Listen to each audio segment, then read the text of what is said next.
Alors dites donc, c'est beau le Jura, hein. La nature, le sport, la culture, le vivre ensemble, le savoir-faire. C'est donc une vraie marque, le Jura. Oui, c'est une vraie marque et c'est la chance que nous avons, c'est de bénéficier justement du nom d'un massif.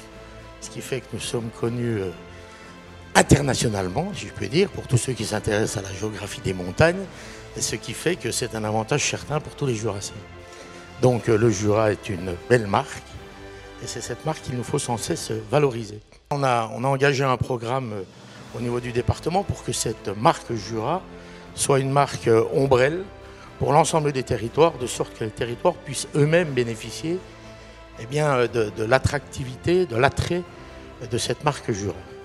Donc nous avons décliné ça de différentes manières. Nous avons donc le Made in Jura qui est un précieux sésame parce que ça ouvre beaucoup de portes. Et on l'a vu dernièrement avec l'organisation du salon que nous avons relancé en 2016 où il y a eu 50 et quelques mille personnes. Nous avons refait l'opération en 2018. Et nous avons également connu un succès populaire énorme, 60 000 personnes. Donc c'est une marque identitaire. C'est une vitrine du savoir-faire. C'est aussi une vitrine du savoir-faire. C'est ce que nous voulons au travers du salon Made in Jura, justement prouver l'excellence jurassienne. Et là, vous voyez, on n'a pas beaucoup de mal à le faire puisque c'est presque une évidence maintenant. C'est la commune de Tavaux, représentée par son deuxième adjoint Robert Mazuet, en charge des affaires générales, du personnel et de la forêt.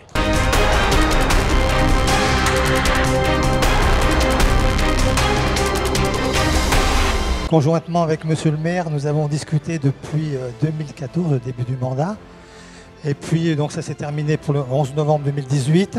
Et de ce fait-là, on a dit on inaugure et le mur et le centenaire donc de la guerre. Et de ce fait, nous avons invité les deux maires de Friesenheim ainsi qu'une partie du conseil municipal qui ont été très touchés par cette invitation-là. Trouver un morceau du mur de Berlin qui est tombé il y a près de 30 ans, est-ce que c'est encore facile? Quel a été votre chemin pour mettre la main dessus? Oui, je vais vous dire, c'est très facile. Je suis modeste. Bon, du fait que j'ai passé 4 ans à Berlin en tant que militaire, donc j'ai connu l'avant, le pendant et l'après-mur. Donc, je suis parti en 1994 quand la réunification allemande nous a gentiment mis dehors. Donc on a quitté et j'ai eu donc l'occasion de toucher, de sentir ce mur-là. Et puis, comme la destruction n'a pas été totale, je me suis dit, on va essayer d'en récupérer un.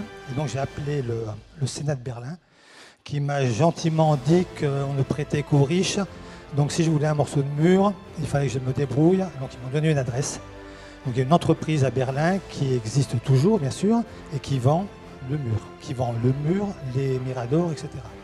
Donc le mur, on s'est, avec le comité de jumelage, on s'est regroupé, on a eu l'idée d'organiser des manifestations afin de récupérer la totalité de la somme qui est quand même conséquente. Je ne vais pas vous donner le prix, mais je vais vous dire que ça fait 2,5 € le kilo de mur. On aurait bien voulu savoir le prix. Et le mur fait en gros 3 tonnes. 3 tonnes. Vous avez fait un calcul rapide. Le 3 juillet, un semi-remorque roumain nous apportait le mur. Il avait fait un transit par Berlin, nous a apporté le mur, un mur nu qu'on a nettoyé et qu'on a voulu habiller. Une liaison aérienne Tavaux-Berlin, comme dirait Monsieur le maire Jean-Michel Daubigné, ça aurait du sens. Il y pense, je crois, Président, vous y pensez.